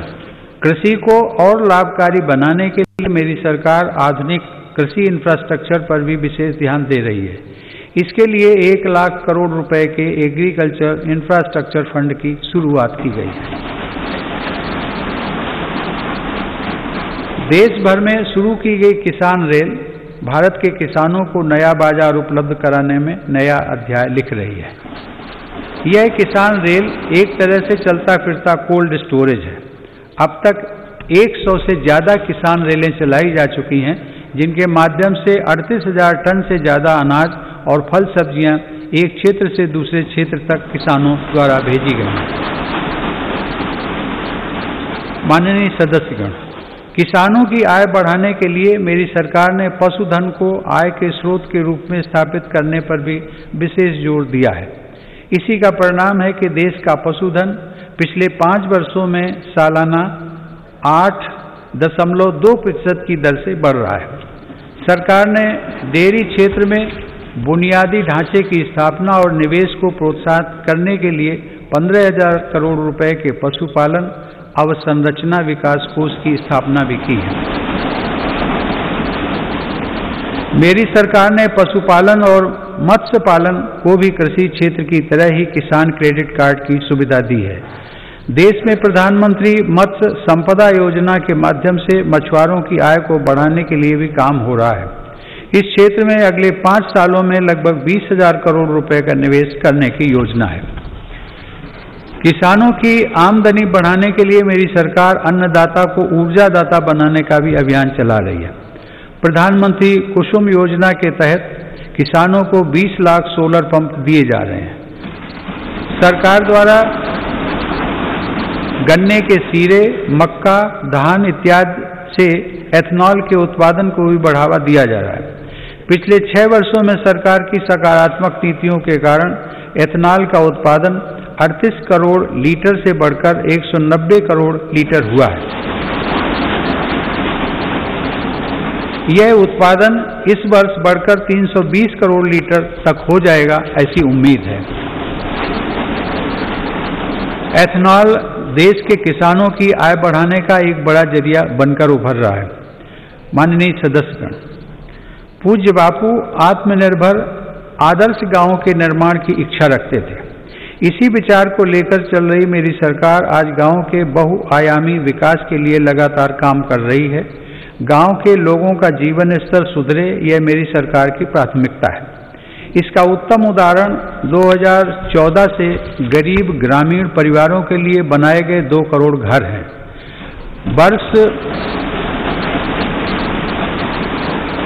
वर्ष 2022 तक हर गरीब को पक्की छत देने के लिए प्रधानमंत्री आवास योजना की गति भी तेज की गई है। मेरी सरकार द्वारा शुरू की गई स्वामित्व योजना से अब ग्रामीणों को उनकी संपत्ति पर कानूनी हक मिल रहा है। स्वामित्व के इस अधिकार से अब गांव में भी संपत्तियों पर बैंक लोन लेना, हाउस लोन लेना आसान बनेगा और ग्रामीण क्षेत्रों में आर्थिक गतिविधियां तेज होंगी। इस योजना का भी विशेष लाभ गांव के छोटे उद्यमियों और कुटीर उद्योगों से जुड़े लोगों तथा छोटे किसानों को होगा। माननीय सदस्यगण, बाबा साहेब आम्बेडकर संविधान के मुख्य शिल्पी होने के साथ साथ हमारे देश में वाटर पॉलिसी को दिशा दिखाने वाले भी थे। 8 नवंबर 1945 को कटक में एक कॉन्फ्रेंस के दौरान उन्होंने कहा था, water is wealth, water being the wealth of the people and its distribution being uncertain, the correct approach is not to complain against nature but to conserve water. Baba Saheb की प्रेरणा को साथ लेकर मेरी सरकार जल जीवन मिशन की महत्वाकांक्षी योजना पर काम कर रही है। इसके तहत हर घर जल पहुंचाने के साथ ही जल संरक्षण पर भी तेज गति से काम किया जा रहा है। मुझे यह बताते हुए हर्ष है कि इस अभियान के तहत अब तक 3 करोड़ परिवारों को पाइप वाटर सप्लाई से जोड़ा जा चुका है। इस अभियान में अनुसूचित जातियों व जनजातियों के भाई बहनों तथा वंचित वर्गों के अन्य लोगों को प्राथमिकता के आधार पर पानी का कनेक्शन दिया जा रहा है। माननीय सदस्यगण, हमारे गांवों को 21वीं सदी की जरूरतों और इंफ्रास्ट्रक्चर से जोड़ने के लिए मेरी सरकार ने ग्रामीण सड़क नेटवर्क के विस्तार में भी सराहनीय काम किया है। प्रधानमंत्री ग्राम सड़क योजना के अंतर्गत देश के ग्रामीण क्षेत्रों में 6,42,000 किलोमीटर सड़क का निर्माण पूरा कर लिया गया। इस योजना के तीसरे चरण में ग्रामीण क्षेत्रों में बसावटों के साथ साथ स्कूलों, बाजारों और अस्पतालों आदि से जोड़ने वाले 1,25,000 किलोमीटर रास्तों को भी अपग्रेड किया जाएगा। गांव में सड़कों के साथ ही इंटरनेट की कनेक्टिविटी भी उतनी ही अहम है। हर गांव तक बिजली पहुंचाने के बाद मेरी सरकार देश के 6 लाख से अधिक गांवों को ऑप्टिकल फाइबर से जोड़ने के लिए अभियान चला रही है। माननीय सदस्यगण, हमारी अर्थव्यवस्था की आधारभूत ताकत हमारे गांव और छोटे शहरों में फैले। और एया आमी आपनालोকক पोनपटियाको देखुवाई आছিলো। राष्ट्रपति रामनाथ कोविंदे भाषणेरे आरम्भणि करिছে এই বাজেট অধিৱেশনৰ আৰু 1 ফেব্ৰুৱাৰীৰ দিনটোত বিত্তমন্ত্ৰী নিৰ্মলা সীতাৰমণে কেন্দ্ৰীয় বাজেট দাখিল কৰিব তাৰ পূৰ্বে বিজেপি চৰকাৰৰ পৰা লোৱা কেতবোৰ পদক্ষেপ সন্দৰ্ভত আজি এই ভাষণত উল্লেখ কৰিছে ৰাষ্ট্ৰপতি কোবিন্দে আমি এটা বিৰতি ল'ম বিৰতিৰ পিছতে আজি আমাৰ যি আলোচনাৰ প্ৰসংগ মিত্ৰতাৰ ৰাজনীতিৰ প্ৰসংগ ৰাজ্যৰ এই প্ৰসংগত আলোচনা অব্যাহত লৈ থাকিব লৈছো খন্তেক বিৰতি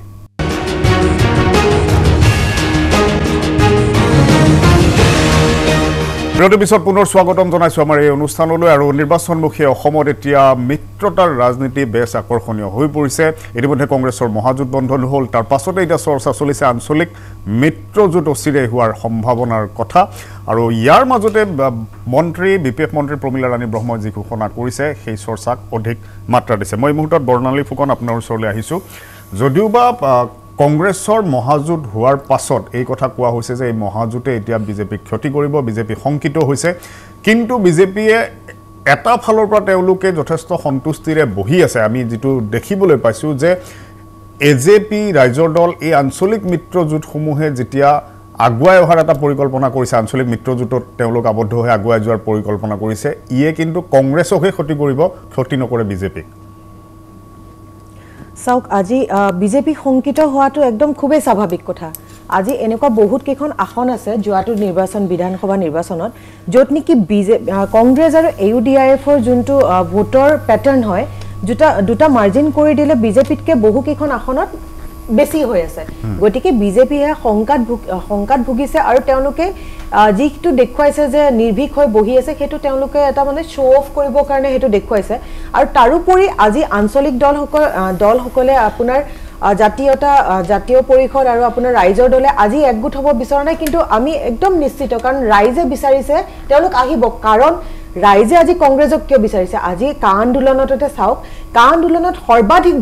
জেললৈ প্ৰেৰণ কৰা ল'ৰা কোৰ আছিলে আজি কংগ্ৰেছ কৰা যুৱ কংগ্ৰেছ এনএসইউআই কৰা কংগ্ৰেছ কৰা সৰ্বাধিক ল'ৰা গৈছে কংগ্ৰেছৰ পৰা তেওঁলোক জাতীয় স্বাৰ্থত গৈছে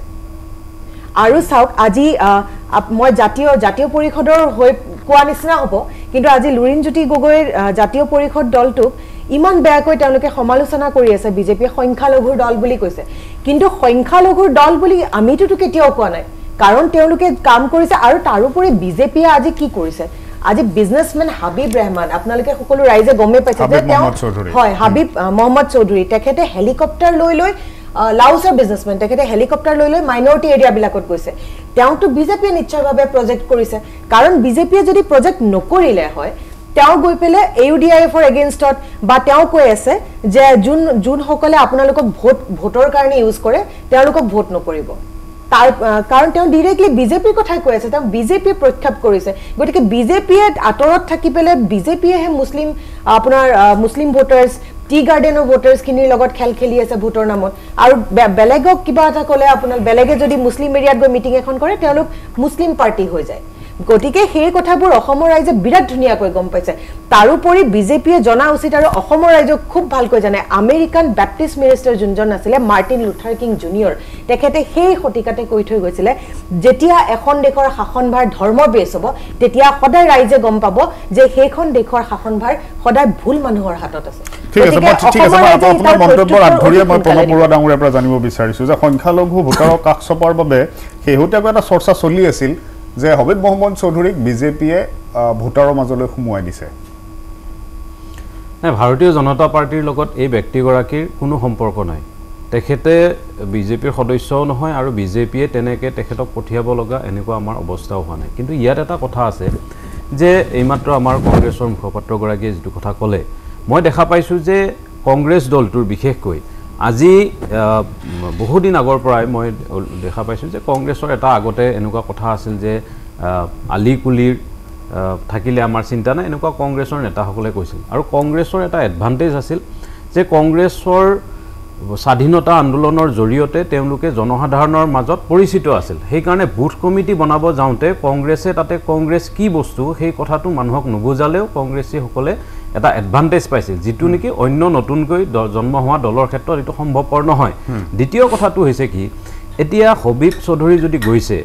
বা অন্য কোনোবা দল যদি তাতে গৈছে তেতিয়া কংগ্ৰেছৰ আচলতে শংকিত হ'বলগীয়া বা চিন্তা কৰিবলগীয়া একো নাই আজি যদি ভাৰতীয় জনতা পাৰ্টিৰ মানে কিছুমান কোৰ ভোট যাক পোৱা যায় বা হয় বা নহয় সেইটো বেলেগ কথা এতিয়া হিন্দু অঞ্চলত যদি কোনোবা পাৰ্টিয়ে বিৰাট প্ৰচাৰ চলায় তাৰ কাৰণে আমি ভয় খোৱাৰ কি কথা আছে যদি মোৰ বিশ্বাস আছে যে মই ভালদৰে কাম কৰিছোঁ মোৰ দলটোৱে যিখিনি কাম কৰিছে ৰাইজে বিশ্বাস কৰিব গতিকে ভাৰতীয় জনতা পাৰ্টিৰ ভোটাৰ থকা বা বিধায়ক থকা অঞ্চলবিলাকক বা বেছি সমৰ্থন থকা অঞ্চলবিলাকত যদি কোনোবা এটা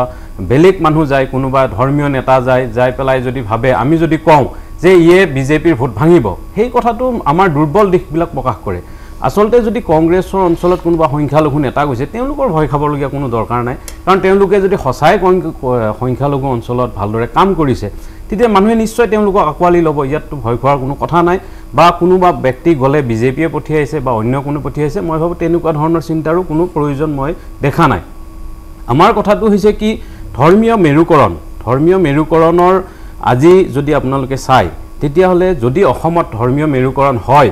তেতিয়াহ'লে কিন্তু ইয়াত থকা সকলো দলে তাক স্বীকাৰ কৰিব লাগিব এই কাৰণে যে আমাৰ সমূহীয়া ব্যৰ্থতা আৰু ধৰ্মীয় মেৰুকৰণ যদি অসমত হ'বলৈ পায় তেতিয়াহ'লে সকলোতকৈ বেছি ব্যৰ্থতা স্বীকাৰ কৰিব লাগিব কংগ্ৰেছ দলটোৱে তেওঁলোকে 15 বছৰ নেৰানেপেৰাকৈ শাসনত আছে তেওঁলোকে ইয়াৰ আগতে 78লৈকে কংগ্ৰেছে 47 চনৰ পৰা অসমত ৰাজ্য চৰকাৰত আছে 77 চনলৈকে কেন্দ্ৰত চৰকাৰ আছে আৰু মাজে মাজে তেওঁলোকৰ চৰকাৰ আছে তেওঁলোকে সমাজখনক কি ধৰণে আগবঢ়াই লৈ গ'ল আসলতে গোটেই ধৰ্ম নিৰপেক্ষতাৰ কথাটোতে এটা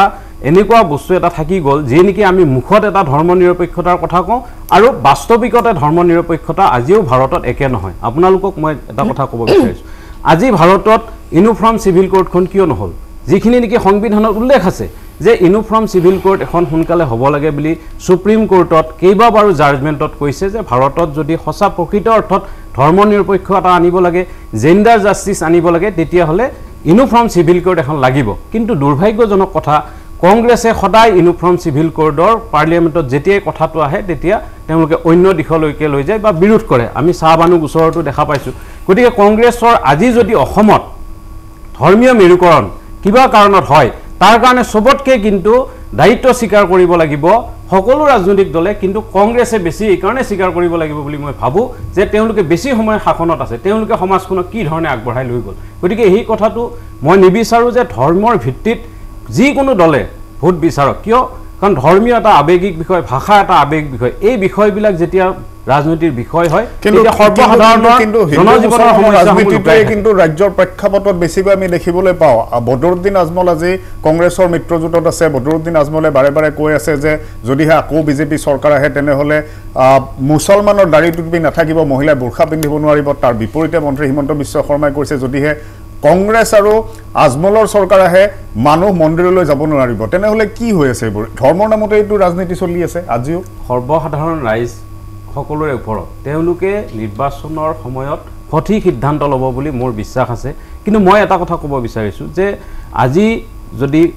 AUDFৰ জন্ম হ'ল AUDFৰ গোটেই কোৰ ভোটটো আচলতে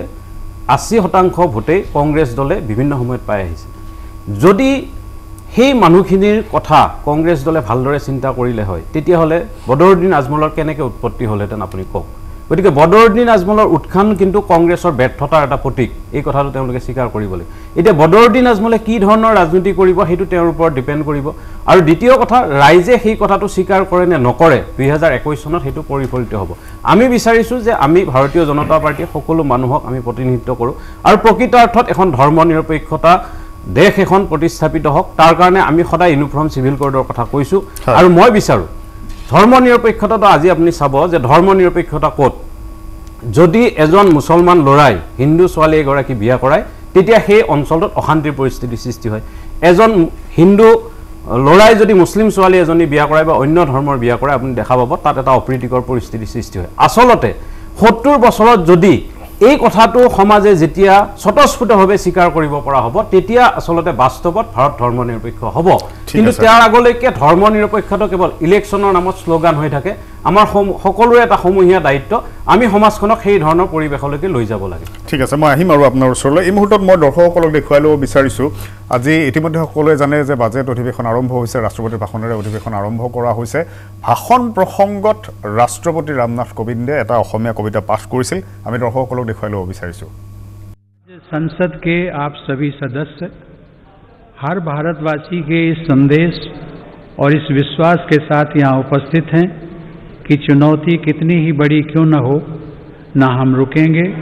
और ना भारत रुकेगा।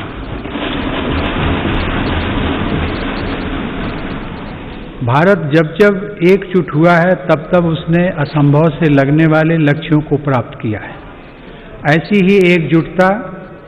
और पूज्य बापू की प्रेरणा ने हमें सैकड़ों वर्षों की गुलामी से आज़ादी दिलाई थी। इसी भावना को अभिव्यक्त करते हुए राष्ट्र प्रेम से ओतप्रोत कवि असम केसरी अंबिका गिरी राय चौधरी ने कहा था, ओम तत्सत भारत महात ऐक चेतोनाथ एक ध्यानोत ऐक साधोनाथ ऐक आवेगोत ऐक होइसा ऐक होइसा।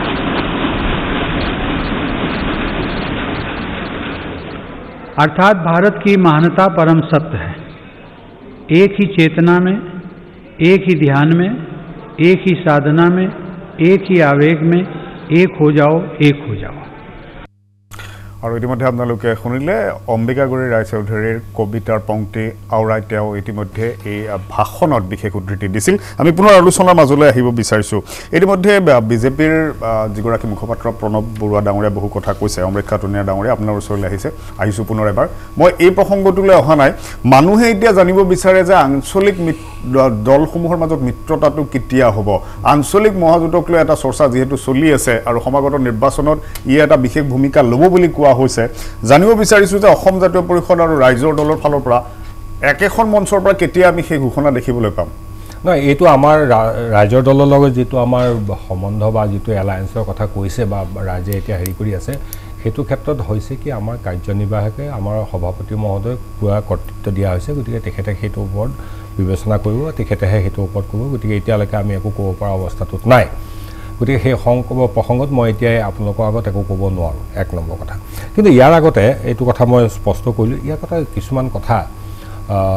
বিজেপি মুখপাত্ৰগৰাকীয়ে যিটো কৈছে খুব ৰিলেভেণ্ট কথা কেইটামান কৈছে, যিটো মই অকণমান টানি আনিব খুজিছোঁ।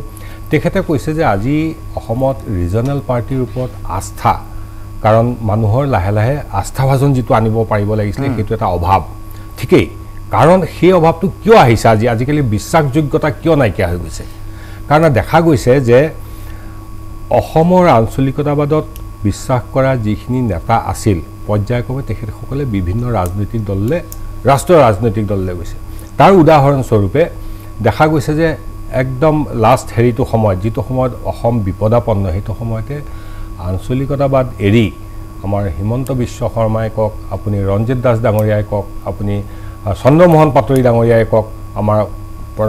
সন্মানীয় মুখ্যমন্ত্ৰী ডাঙৰীয়া, তেখেতসকলে ৰাজনৈতিক পথ পৰিৱৰ্তন কৰি পেলাই ৰাষ্ট্ৰীয় ৰাজনৈতিক দলত গৈ পেলাই এটা এনেকুৱা এটা এক্সাম্পল দাঙি ধৰিছে। আৰু সেই পৰৱৰ্তী কালত যদি সেইসকলে অসম মাতৃৰ কাৰণে আঞ্চলিকতাবাদৰ যিটো ধাৰা সেইটো ৰাষ্ট্ৰীয় নেতৃত্বত থাকিও যদি কৰিব পাৰিলেহেঁতেন, তেতিয়াহ'লে হয়তো মানুহৰ মাজত এই আস্থাভাজন বা যিটো বিশ্বাসযোগ্যতা নেহেৰুৱা হ'লেহেঁতেন। ইয়াত আৰু এটা এইখিনিতে মই কথা ক'ব খুজিছোঁ। সেইদিনা আমিনগাঁৱত অমিত শ্বাহ ডাঙৰীয়াই যিটো কথা কৈছিলে যে অসমত আন্দোলন কৰি মানুহে কি পালে, শ্বহীদ পালে, সেইটো সময়ত কিন্তু ডাইচত পিছফালে বহি আছিলে কোন? আমাৰ অতুল বৰা ডাঙৰীয়া, কেশৱ মহন্ত, তাৰপিছত আছিলে আপোনাৰ সৰ্বানন্দ সোণোৱাল।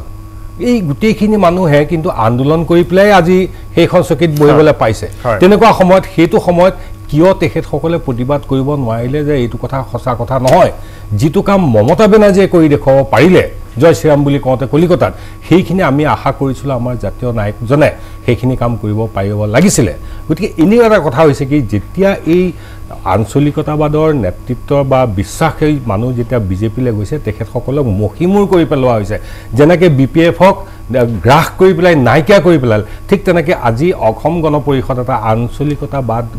যিটো ধাৰাত জন্ম হৈছিল বা আছিলে তাকো নাইকিয়া কৰি পেলাইছে। কথা হৈছে সেইটো। গতিকে তাৰ কাৰণে বিশ্বাসযোগ্যতা নাইকিয়া হৈ গৈছে মানুহৰ। যিটো আমাৰ নতুন দলৰ অসম জাতীয় পৰিষদৰ বাৰম্বাৰ কৈ থকা হৈছে আমাৰ নীতি, আমাৰ আদৰ্শ স্পষ্ট। গতিকে আমি ভাবোঁ যে অসমৰ ৰাইজে সেই বিশ্বাসত ল'ব আৰু এটা কথা যে এখন ঘৰত যদি ককায়েক ভায়েক এজন ককায়েক যদি বেয়া আছে দ্বিতীয়জন ককায়েক ভালো হ'ব পাৰে এই পৰিপ্ৰেক্ষিতত মই অসম জাতীয় পৰিষদে আহিব আৰু কেইটামান কথা আছিল মই পিছত আহিম বিৰতি ল'ব লাগিব বিৰতিৰ পিছত মই আকৌ আহিম আপোনাৰ ওচৰলৈ আৰু মই কংগ্ৰেছৰ মুখপাত্ৰগৰাকীৰ পৰা জানিব বিচাৰিম যে অসম জাতীয় পৰিষদ আৰু ৰাইজৰ দলৰ মিত্ৰতাৰ আনুষ্ঠানিক ঘোষণা নোহোৱাক লৈ এতিয়ালৈ যিহেতু ঘোষণা হোৱা নাই ইয়াৰ সুযোগ ল'ব নেকি শেহতীয়াকৈ এটা চৰ্চা চলিছে যে ৰাইজৰ দলৰ সৈতে কংগ্ৰেছৰ উজনিৰ কেইখনমান বিশেষ আসনৰ বুজাবুজি হোৱাৰো সম্ভাৱনা আছে এই প্ৰসংগত আলোচনা কৰিম বিৰতিৰ পিছতে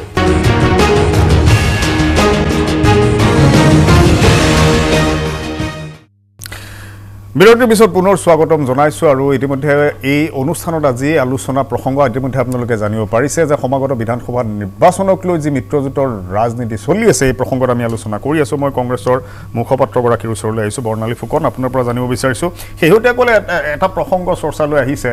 আৰু DY 365ৰ 24 ঘণ্টা অনুষ্ঠানত আমাৰ জ্যেষ্ঠ সাংবাদিক অতনু ভূঞায়ো এই প্ৰসংগটো আনিছিল দৰ্শকৰ সন্মুখলৈ যে কৃষক মুক্তি সংগ্ৰাম সমিতিৰ নেতা এতিয়া ৰাইজৰ দলৰ মূল নেতা অখিল গগৈ ডাঙৰীয়াই কাৰাগাৰত থাকি মাষ্টাৰ প্লেন বনাইছে নিৰ্বাচনক লৈ আৰু নিৰ্বাচনত অখিল গগৈ ডাঙৰীয়াৰ সৈতে কংগ্ৰেছো এটা বিশেষ বুজাবুজিলৈ অহাৰ সম্ভাৱনা আছে বিশেষকৈ উজনিৰ কেইখনমান আসনত যদিহে অখিল গগৈৰ সৈতে বুজাবুজি নকৰে তেনেহ'লে কংগ্ৰেছৰ বিপদ হ'ব পাৰে সেই সমষ্টি কেইটাত এনে পৰিস্থিতিত অসম জাতীয় পৰিষদ আৰু ৰাইজৰ দলৰ আনুষ্ঠানিক মিত্ৰতা ঘোষণা নহওঁতে ইয়াৰ সুযোগ কংগ্ৰেছে ল'ব নেকি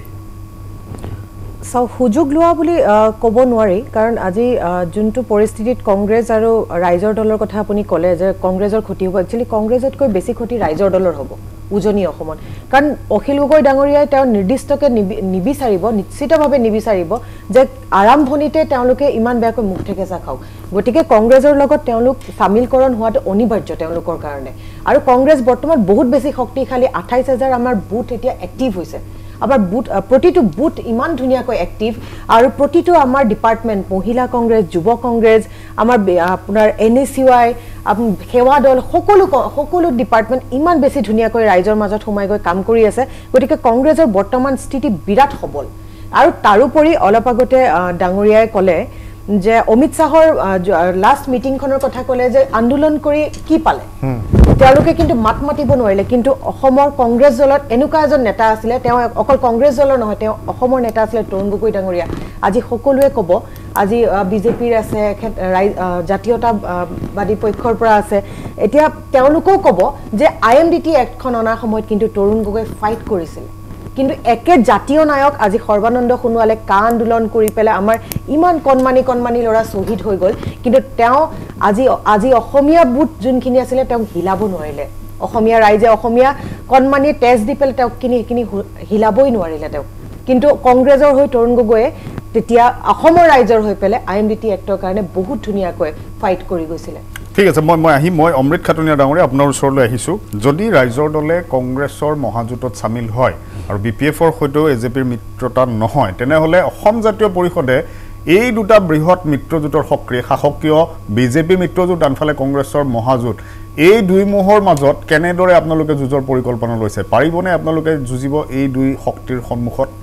নহয় যাওক আমাৰ জাতীয় পৰিষদৰ স্পষ্ট আদৰ্শ আমি এখন আপোচবিহীন চৰকাৰ কৰিবলৈ গৈছোঁ গতিকে আমি ৰাইজৰ মাজত উলিয়াই গৈছোঁ যে আমি এটা আঞ্চলিকতাবাদত বিশ্বাসী অসমীয়া জাতি ভাষা ধৰ্ম নিৰ্বিশেষে সকলো অসমীয়া মানুহ একগোট হৈ পেলাই মাৰবান্ধি থিয় হ'ব লাগে এই যে যিখিনি বিভেদকামী শক্তি বুলিয়ে ক'ম মই কাৰণ আমি দেখিলোঁ কংগ্ৰেছৰ ইমান দিনৰ অপশাসন আমি দেখিলোঁ অসমীয়া ৰাইজে BJPয়ে 4.5 বছৰ অপশাসন তাৰ পৰিত্ৰাণ পাবৰ কাৰণে অসম জাতীয় পৰিষদে কোনো আপোচ নকৰে ইয়াতে কথা হৈছে এইটো আমাৰ স্পষ্ট স্থিতি কিন্তু এইখিনিতে আৰু দুই এটা কথা মই কৈ যাব খোজোঁ যিহেতু এইটো লাষ্ট ব্ৰেক হয়তো আৰু সময় নাপাম খুব উল্লেখনীয় যে লুৰিণ গগৈক BJP চৰকাৰে বাৰম্বাৰ ক্ৰিটিচাইজ কৰি আছে যে সমালোচনা কৰিছে যে সংখ্যালঘু বুলি কৈ পেলাই সমালোচনা কৰিছে ইয়াৰ পৰা এটা বস্তুৱে স্পষ্ট দেখা যায় যে BJP শংকিত লুৰিণ গগৈক লৈ পেলাই আমাৰ জাতীয় পৰিষদৰ সভাপতি ডাঙৰীয়াক লৈ পেলাই BJP শংকিত যিটো কাৰণে এইখিনি কথা কৈছে দ্বিতীয়টা কথা আৰু এটা কথা কৈছোঁ বৰুৱা ডাঙৰীয়া এটা খুব সুন্দৰ কথা কৈছে যে 5টা বছৰত এটা দলে হয়তো কিছুমান ৰাজনৈতিক সমস্যা হয়তো বা 100% সমাধান কৰিব নোৱাৰিব পাৰে হ'ব পাৰে এইটো মই দিমত নহওঁ কিন্তু এখন চৰকাৰে এই মূল্য বৃদ্ধি সিন্ডিকেট ৰাজ সেইবিলাকৰ কাৰণেতো আপোনাৰ 5 বছৰ পৰিকল্পনা দৰকাৰ নাই সেইখিনি যদি কৰিলেহেঁতেন তেতিয়াহ'লে অসমৰ ৰাইজে বহু সকাহ পালে আৰু এটা কথা খালি মই কৈ যাম 3 নম্বৰ কথা হৈছে ধৰ্মীয় মেৰুকৰণ কিন্তু যদি আজি দেখা যায় হিমন্ত বিশ্ব শৰ্মা ডাঙৰীয়াই বিধানসভাত কৈছে আমাক মুছলমানৰ ভোট নালাগে এটা এটা সাংঘাতিক ষ্টেটমেণ্ট বিধানসভাত দিয়া কথা আৰু 65% আৰু 35% তৰ মাজত এবাৰ নিৰ্বাচনী যুঁজ হ'ব এই কথাবিলাক কিন্তু খুব শালীনতা নহয় বা অসমৰ ৰাইজে গ্ৰহণ নকৰে ঠিক আছে মোৰ সময় একেবাৰে কমি আহিছে মই শেষত মই আন কোনো প্ৰসংগ নুসুধো মই প্ৰণৱ বৰুৱা ডাঙৰীয়া আপোনাৰ পৰা শেষত জানিব বিচাৰিছো যে আপোনালোকে মিছন 100+ কথা বাৰে বাৰে কৈ আছে কিন্তু যদিহে আপোনালোকৰ ভবা ধৰণে ৰাজনৈতিক সমীকৰণ যি আপোনালোকৰ পৰিসংখ্যা আছিল সেই ধৰণে আসন নাপালে আৰু এনে এটা পৰিস্থিতি আহিব য'ত আন কোনো দলৰ সমৰ্থন ল'বলগীয়া হয় বিপিএফে মন্তব্য কৰিছে যে নিৰ্বাচনৰ পাছত মিত্ৰতা হ'ব যদি বিপদত পৰে আকৌ বিপিএফৰ সৈতে মিত্ৰতা হ'ব নেকি আমি যি ধৰণৰ পৰিকল্পনাৰে আগবাঢ়িছোঁ গতিকে মই ভাবোঁ যে ভাৰতীয় জনতা পাৰ্টি এইবাৰ অকলে ছিংগল লাৰ্জেষ্ট পাৰ্টিয়ে নহয় মেজৰিটি ল'ব কিন্তু আমাৰ লগত যিখিনি পাৰ্টি আছে সেইখিনি গোটেইখিনিক লৈ আমি 100+ৰ অংক কৰিছোঁ মোৰ এটা বিশ্বাস যে অসমত যি ধৰণৰ ৰাজনৈতিক সমীকৰণ আগবাঢ়িছে বা যি ধৰণৰ ৰাজনৈতিক সমীকৰণ আগ নাবাঢ়ক কিয় ভাৰতীয় জনতা পাৰ্টি প্ৰতিটো বুথতে নিজৰ স্থিতি লৈ আছে গতিকে আমাৰ কোনো প্ৰয়োজনেই নহ'ব ইয়াৰ বাহিৰত গৈ কোনোবা ৰাজনৈতিক দলৰ কাৰণে আমি সহায় বিচাৰিবৰ কাৰণে আমাৰ যি এলায়েন্স আছে সেই এলায়েন্সে মই ভাবোঁ যে আমি সংখ্যাগৰিষ্ঠতা অতি সহজে অৰ্জন কৰিব পাৰিম গতিকে ইয়াত এলায়েন্সৰ বিপিএফৰ কথাটো নাহে আৰু দ্বিতীয় কথাটো আমি এটা কথা ভাবোঁ যে যেহেতু বিপিএফক ৰাইজে তাতে প্ৰত্যাখ্যান কৰিছে গতিকে আমি বিপিএফক পুনৰ বা সেনেকুৱা দলৰ প্ৰতি গ'লে ৰাইজে আমাক বেয়া পাব ঠিক আছে মই ধন্যবাদ জনাইছোঁ প্ৰণৱ বৰুৱা ডাঙৰীয়াক অমৃত খাটনীয়া ডাঙৰীয়াক ধন্যবাদ জনাইছোঁ লগতে বৰ্ণালী ফুকন আপোনাকো ধন্যবাদ জনাইছোঁ আজিৰ এই আলোচনা আমি সামৰিব লাগিব ইতিমধ্যে যি ৰাজ্যত চৰ্চা চলি আছে যদিহে বাস্তৱ ৰূপত আঞ্চলিক এক মিত্ৰজোঁট মহাজোঁট এটা হয় তেনেহ'লে সমাগত বিধানসভা নিৰ্বাচনত ৰাইজৰ সভাটোকৈ বেছি আস্থা বুটলিবলৈ সক্ষম হ'ব নেকি এই আঞ্চলিক মহাজোঁটে কিয়নো দেখা গৈছিল যে কা আন্দোলনৰ সময়তে যি ধৰণে ৰাইজে জাতীয় সংগঠনসমূহৰ প্ৰতি সমৰ্থন আগবঢ়াইছিল আৰু সেই সময়তে যি আঞ্চলিকতাবাদী ধাৰণা সকলোৰে মনত আহিছিল যে এটা নতুন আঞ্চলিক শক্তি লাগে এক উমৈহতীয়া এক শক্তি লাগে আৰু সেই শক্তি যদিহে এইবাৰ এই মিত্ৰজোঁটৰ জৰিয়তে সকলোৰে সন্মুখলৈ আহে তেনেহ'লে ৰাইজে আঁকোৱালি ল'ব নেকি এই মহাজোঁটক সেয়া এই মুহূৰ্তত হৈ পৰিছে সবাতোকৈ ডাঙৰ চৰ্চা আজিৰ আমাৰ বিশেষ অনুষ্ঠান মিড মৰ্ণিং ইয়াতে সামৰিছোঁ ধন্যবাদ